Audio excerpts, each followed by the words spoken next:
Welcome back to Mad Horse Barbecue. My name is Brian. This is Baker, my little sidekick yet again. This might be a regular thing, I don't know.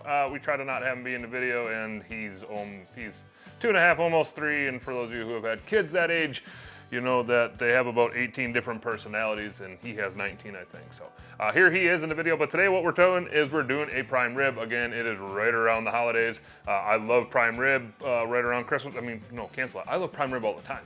We just don't buy it all the time. And this is right here is about a 5.2 pound prime rib. It's from Walmart. It's the boneless one. You could just take this right out of the package, throw some rub on it, but personally, I think removing some of this hard fat off the top just makes for a better, a little bit better of a crust and a little bit better of a bite. So that's what we're gonna do. The two rubs we're gonna be using the Butcher BBQ Grilling Addiction, and we're gonna use the Tailgaters BBQ Party rub on this prime rib roast. I've used this combination on beef before. Absolutely fantastic. So that's what we're gonna do today. So first things first, let me take you in and let's get this thing trimmed up. All right, prime rib roast here. I'm just gonna do a really light trim on this. Like I said, we're just gonna take some of the hard fat off, and I'm just gonna start little by little and take little chunks off at a time. And the goal here is you're not trying to remove the meat, you're just trying to remove the fat. So you start removing big chunks of meat, you probably went too far. It'll still eat just fine, but just be careful.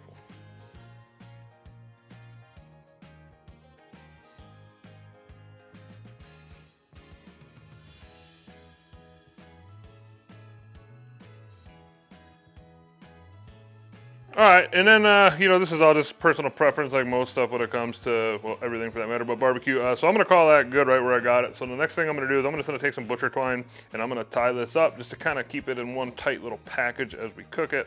You can take 2 pieces of butcher twine to tie this up. It's a roast right on top of it, and then we're gonna tie a knot. The way they butchered this is kind of weird, but whatever. Cinch it down. The same to the other one. Up. Just like that. Cut the tails off.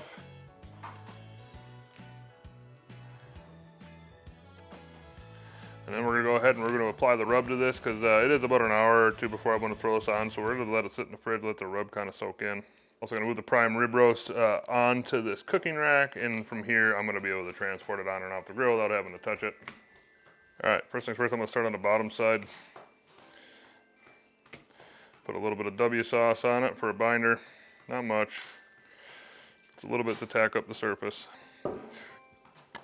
We're gonna go on first with the Grilling Addiction, light coat of it.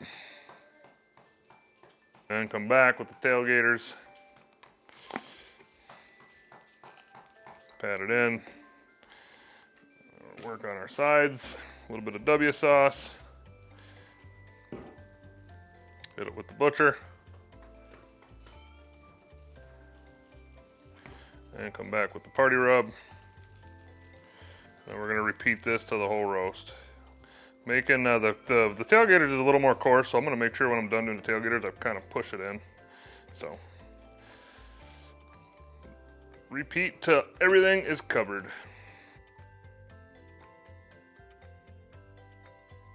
All right, and that's gonna be good for now. Like I said, it's about a couple hours before I'm ready to throw this on, so I'm gonna let this sit in the fridge, and we'll be picking back up when we're down at the grill. All right, guys, done at the Z Grill 700 D3. We are set to 225. We're gonna go ahead and take the prime rib and put it right on. Just like this. There we go. Go ahead and close this thing down. And I'm not even gonna stick a temporal bit. We're just gonna let this kind of do its thing for the first hour or so. And then, the plan for this cook is run at 225 probably for about an hour and a half, 2 hours. And I'm gonna crank it up to 300 and finish it off at 300. So we'll probably check back in here in a little bit. All right, guys, we've been on for about 1 hour. Internal temp on this right now is at about 65. Give you a quick peek at the rib roast. There she be, looking pretty dang good. But we're gonna go ahead and close this thing down. Let this thing keep on trucking at 225, and we'll probably, next time we pick up, will be when we're turning the grill up a little bit. So we'll see you in about an hour, hour and a half or so. All right, guys, we are exactly 2 hours in. Internal temp right now at the prime rib roast is at about 95 degrees.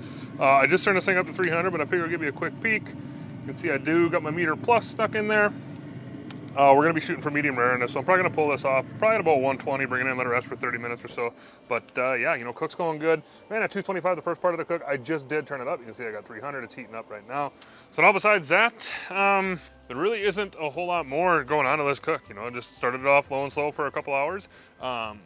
And gonna finish it off kind of hot and fast towards the end to kind of get a nice crust on it. Again, this was about a 5.5 pound prime rib roast, and at 225 it took about 2 hours to get to about 95 degrees internal. So yeah, gonna pull her off in about another 25-ish degrees or so. You know, of course, all final checks are gonna be made with my Thermapen 1, which I have right here in my pocket.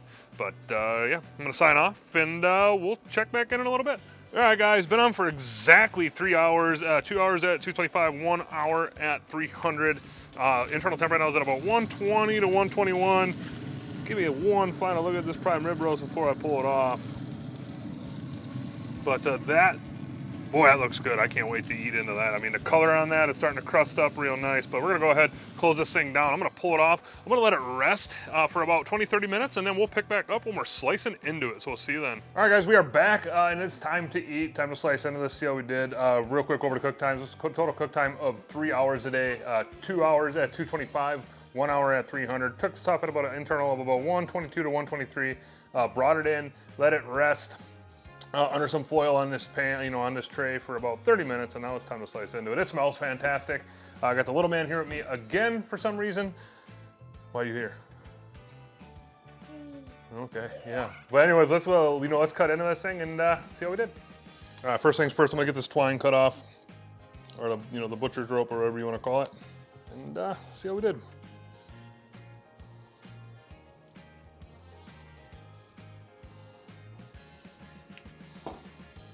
That to me looks like a pretty darn good medium rare.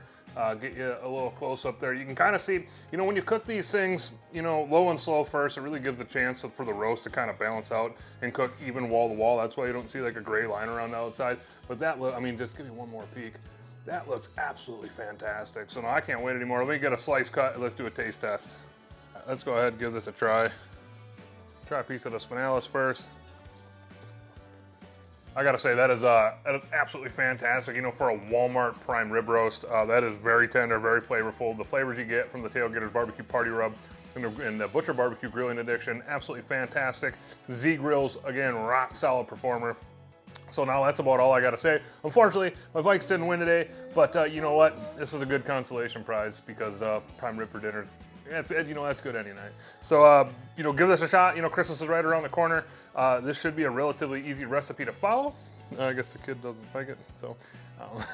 But anyways, I'm gonna go ahead and sign off. Appreciate everybody watching. Have a safe and happy holidays. See you in the next video.